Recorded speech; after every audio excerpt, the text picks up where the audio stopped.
Hello, this is part two of my CCRPI presentation. Um, so we stopped at closing gaps for middle school. So it looks like English language arts, we closed all gaps in all subgroup areas.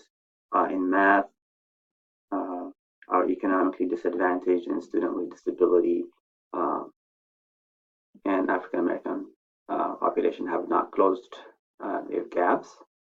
Um, And science looks good for all subgroups except the economically disadvantaged, and same with social studies. So economically disadvantaged seems to be where we're struggling in math, science, and social. In the readiness and literacy component for middle school, so 80% of our students are reading on their Lexile levels. And the readiness component, attendance, 95% are showing up on time, which is good. And our Beyond the Core, we have 100%, where we are providing advanced and accelerated courses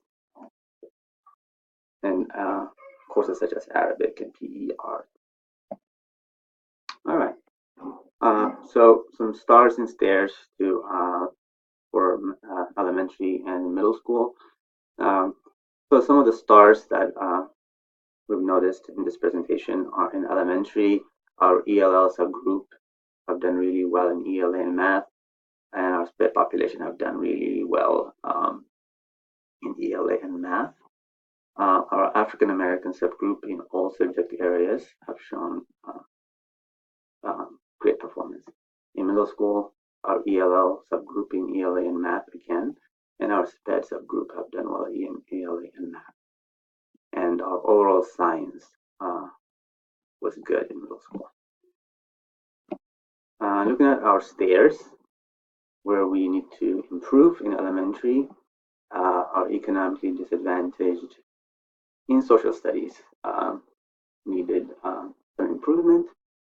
Science and social studies performance overall needed some improvement, and our Lexile, overall Lexile in the readiness part needs some improvement.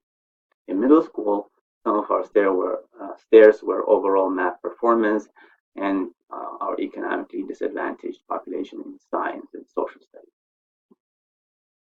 All right. Well, that concludes my presentation. I hope this was helpful to you, and thank you for listening.